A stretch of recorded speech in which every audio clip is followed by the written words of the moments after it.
अस्सलाम वालेकुम, मैं हूं शेर अफगन बुज़दार और आप देख रहे हैं मेरा यूट्यूब चैनल।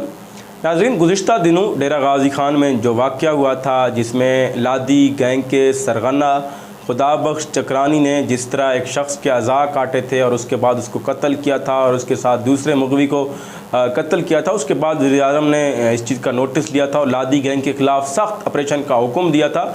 उसी रात यानी कि 26 मई को जो फोर्सेस थे उन्होंने लादी गैंग के जो ठिकाने थे उनका घेराव किया और वो 6 दिन तक वहाँ पर ऑपरेशन करते रहे। लेकिन 6 दिन गुजर जाने के बावजूद फोर्सेस को कोई खातिर ख़्वाह कामयाबी नहीं मिली थी।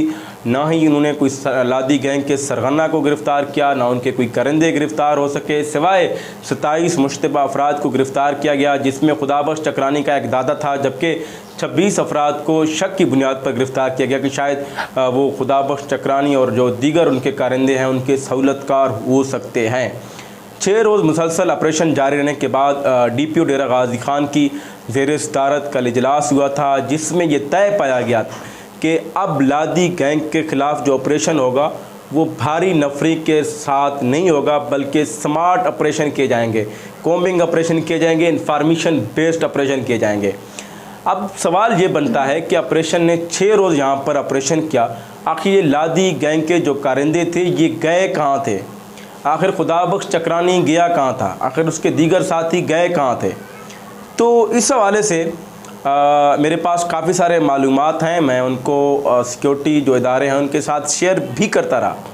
पहले दिन जब वहाँ पर ऑपरेशन बाकायदा अमली तौर पर ऑपरेशन का आगाज़ हुआ, तो उसी दिन मुझे ये इत्तला मिली कि सुबह 6 बजे के करीब जो लादी गैंग के कारिंदे थे, उनका सरगना था, वो 8 मोटरसाइकिलों पर सवार होकर जनूब से शुमाल की तरफ जा रहे थे और उनका जो मंज़िल था वो शायद बस्ती कलंदर तक था। तो बस्ती कलंदर इन लोगों ने तकरीबन 2 दिन वहाँ पर स्टे किया और वहाँ से इनके जो पहले 2 वीडियोज़ वायरल हुए हैं, जिसमें एक में वो शीशा पी रहे हैं, दूसरे में चहलकदमी कर रहे हैं, वो बस्ती कलंदर के थे।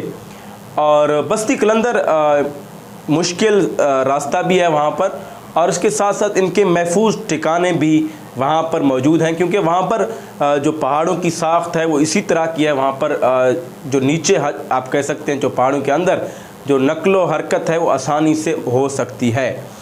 दूसरी इसके बाद छठे रोज़ जब हमारे फोर्सेस वहाँ से वापस आए तो हुआ तो कुछ नहीं, अलबत्ता बाद में हमें ये इत्तला मिली कि ये मुसलसल 4-5 रोज़ तक यहीं पर दर्रा सफ़ेदों के आसपास घूमते भी रहे। शायद 5वें रोज़ ये लोग दर्रा सफ़ेदों में भी आए और यहाँ पर इन्होंने जो अपना ज़रूरी सामान है, कोल्ड ड्रिंक और दीगर जो चीज़ें हैं, यहाँ से ख़रीद कर वापस अपने ठिकानों पर गए। उसके बाद ऑपरेशन के 6ठे रोज़ इन लोगों को रूंघन चेक पोस्ट से तकरीबन 3 किलोमीटर के फासले पर देखा गया। जिस जगह पर इनको देखा गया वो जगह लेड़ो माड़ कहलाता है। वहाँ पर वहाँ के लोगों के मुताबिक रात मगरिब तक ये लोग वहीं पर मौजूद थे। उसके बाद इनकी कोई इत्तला नहीं मिली कि ये लोग किस तरफ गए। अलबत्ता ये बताया गया कि ये लोग वहाँ पर 2 मोटरसाइकिलों पर मौजूद थे और इनके 5-6 साथी थे और ये मुकम्मल तौर पर मुसल्लह थे। जबकि ऑपरेशन के 6ठे रोज़ रात 12 बजे ये भी इतला है कि ये लोग जो है जिंदा पीर के इलाके हफ्तगढ़ चले गए थे।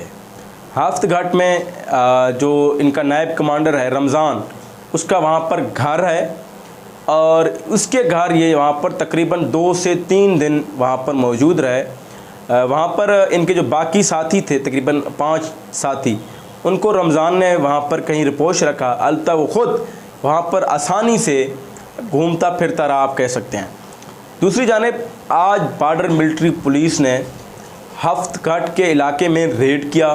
वहाँ पर जो रमज़ान है, लादी गैंग का जो नायब कमांडर है, उनके घर का घेराव किया, वहाँ पर रेड किया, चारों तरफ से उस इलाके को घेरे में लिया। वहाँ पर ये लोग पहले से फ़रार हुए थे। अलबत्ता वहाँ पर जो रमज़ान का घर था, जो उनका दीगर जो सामान पड़ा हुआ था, उसको ये लोग आग लगाकर वापस आए।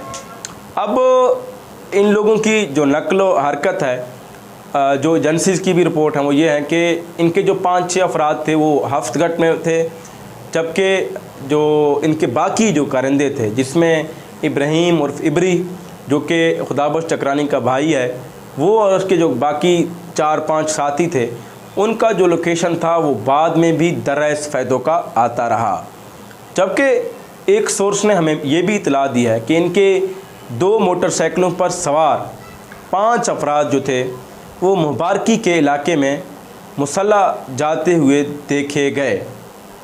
अब हमारे फोर्सेस का ये देखते हैं कि इनको मज़ीद क्या कामयाबी मिलती है, क्योंकि DPO ने जिस तरह कहा है कि हम इनके ख़िलाफ़ स्मार्ट ऑपरेशन कर रहे हैं, हम कोम्बिंग ऑपरेशन कर रहे हैं, इन्फॉर्मेशन बेस्ड ऑपरेशन कर रहे हैं। आज का जो वहाँ पर रमज़ान के घर जाना बॉर्डर मिलिट्री पुलिस का, तो ये भी शायद उसी ऑपरेशन का एक हिस्सा है।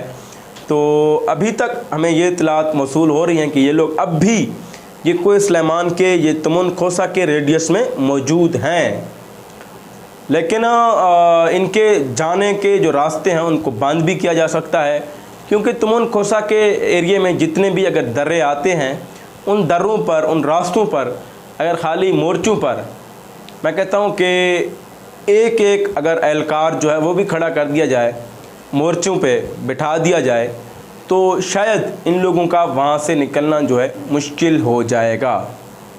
खैर, हम दुआ गो हैं, क्योंकि जो हमारे फोर्सेस हैं उनके जो अज़ाइम हैं उनमें हमें कमी नज़र नहीं आ रही। ये नहीं है कि वो कह रहे हैं कि हम थक हार के आके बैठ गए, जी ये ऑपरेशन नाकाम हुआ, लेकिन उनका ये कहना है कि वो ये ऑपरेशन जो है लादी गैंग के ख़िलाफ़ जारी रखेंगे।